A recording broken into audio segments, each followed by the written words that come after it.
ପୁରୁଷର ଗୁଣ ପ୍ରକୃତି ଏବଂ ବ୍ୟକ୍ତିତ୍ୱ। କୁମ୍ଭ ରାଶିର ଲୋକଙ୍କ ବ୍ୟକ୍ତିତ୍ୱ ଆକର୍ଷଣୀୟ ହୋଇଥାଏ। ଏହି ରାଶିର ଲୋକମାନେ ବହୁତ ବୁଦ୍ଧିମାନ ହୋଇଥାନ୍ତି। ସେମାନଙ୍କର ତାନ୍ତ୍ରିକ ଶକ୍ତି ବହୁତ ଅଧିକ।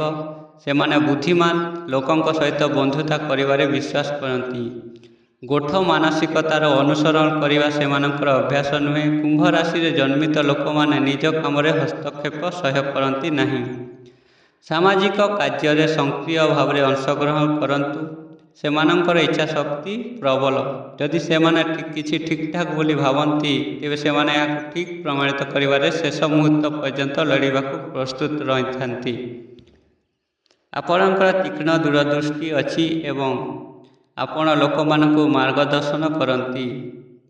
ସେମାନଙ୍କ ସ୍ୱଭାବରେ ଟିକେ ଲାଜକୁଳା, ତେଣୁ ସେମାନଙ୍କର ଯୋଗାଯୋଗ କରିବାକୁ ପ୍ରବଳ ଇଚ୍ଛା ହୁଏ ନାହିଁ। ସେମାନେ ସମ୍ବେଦନଶୀଳ ପ୍ରକୃତିର। ଏହି କାରଣରୁ ଅନ୍ୟମାନଙ୍କ ଚିନ୍ତାଧାରା ପ୍ରତି ଆପଣଙ୍କର ସମ୍ବେଦନଶୀଳତା ସ୍ପଷ୍ଟ ଭାବରେ ଦୃଶ୍ୟମାନ ହୁଏ। ତଥାପି କେତେବେଳେ ଏପରି ମଧ୍ୟ ହୁଏ ଯେ ସେମାନେ ଅନ୍ୟମାନଙ୍କର କଥା ଶୁଣିବାକୁ ପସନ୍ଦ କରନ୍ତି ନାହିଁ। ଏହି ରାଶିର ଲୋକମାନେ ଶୀଘ୍ର ରାଗିଯିବା ଏକ ଖରାପ ଅଭ୍ୟାସ। କୁମ୍ଭ ରାଶିର ଲୋକମାନେ ପ୍ରାୟତଃ ନିଜ ସ୍ୱପ୍ନର ଦୁନିଆରେ ହଜି ଯାଇଥାନ୍ତି।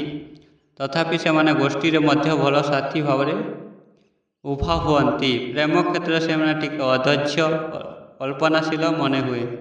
ସେମାନେ ତାଙ୍କ ସାଥୀକୁ ଯେତେ ପ୍ରେମ ଦିଅନ୍ତି ପ୍ରତି ବଦଳରେ ମଧ୍ୟ ସମାନ ପ୍ରେମ ଚାହାନ୍ତି।